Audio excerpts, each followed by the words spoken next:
ngayon, slope naman.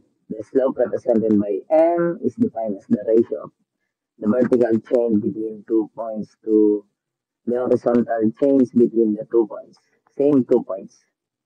And the vertical change is referred to as the rise and the horizontal change as the run.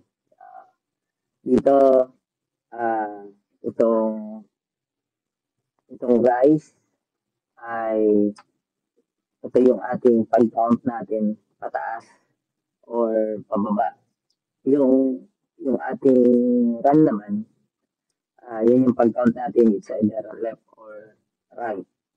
Example tayo, yung M natin, again, rise and run. So, ang ating rise is 2, ang ating run is 6. Ngayon, kailangan, ito, isimplify pa natin. Kunin natin yung lowest term nila. So, divide natin to by 2, both side. So, ang sagot natin dyan ay 1/3. Ngayon, yung slope natin dito, ito yung rise. So, andito yun. Ito. Ngayon, ilan yung rise? So, nakalagay dyan 2. So, 2 yung rise natin. And ilan yung run? 6. But yung ating slope dito is 1/3. Pero, ito, ang tanong, possible ba yan? Sa isang sasakyan. So, possible. Okay yan. May ganyan talaga tayo sa tunay na buhay. Dito, ang mahalaga yung ating matutunan, yung ating slope ay rise and run. At ganito, ipinapakita yung ating run and rise. Pataas siya dahil positive yung ating rise, kaya ang count natin is up. Going up ang pag-count. And going right naman, since positive siya, kaya pakanan yung arrow natin dito. Itong ating mga dotted lines. The next, ang ating rise and run sa slope na given is 4/2 or simply pag minimize natin is 2. Now, ito yung ating example, again, ilan ang run? Dalawa yung ating run. So, ngayon, 2 dapat yung ating, 2 yung ating run dito.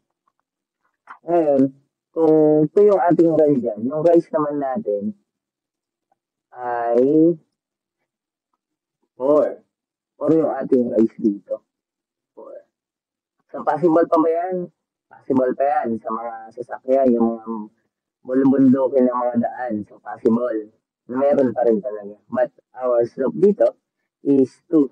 Kapag sinimplify natin itong 4/2. Next, -2 and over 6. Kapag sinimplify natin yan is -1/3. Now, pag i-graph natin yan, ito yan ngayon. Kaya, possible, bakit pababa ang bilang? Dahil negative ito, kaya pababa siya ng bilang ng rise, hindi siya pataas. So, ang rise natin is -2, at ang ating run dito ay 6. Bakit pakanan? Dahil positive siya dito. Okay, yung rise lang natin pababa dahil negative. So, pagka pala pababa yung daan, negative pala yung ating rise doon. Then next, yan, 0/6. So, anong sagot natin dito pag 0/6? So, ang slope natin dyan ay 0. Tingnan natin kung possible pa yan. So, ayan, wala kasi tayong rise, so wala tayong tataas. So, ayan yun, pantay lang. So, ito yung normal na araw-araw, yung mga daan, pantay lang ang ating dinadaanan. Kaya, pag pantay ang daan, matutuloy na ang takbo ng sasakyan. I mean, pwede silang magmabilis. Unlike kung merong rise yan na positive. Now, sa run naman, 6. 6 dito ang ating run. Yan. So, 6. 6 yung ipupunta natin sa kanan. And ang rise, 0. Kaya mabibilis yung takbo ng sasakyan dahil 0 yung rise. Wala silang akyating. Yan. Ganyan yung slope. And may isa pa tayo dito. Yan, kapag ganito ang sitwasyon, 4/0, ang sagot natin dito ay, dyan ay undefined. Kasi, imposibleng may ganitong mangyayari sa sasakyan. Kasi yung run niya 0, tapos yung guys niya pataas. So, ano yung mag-i-start siya, ano na agad yung sasakyan niya, nakaganyan ang formation. So, wala. Kaya yan ay amplified. So, ayun yung mga possible na may encounter natin kapag tinutukoy yung slope.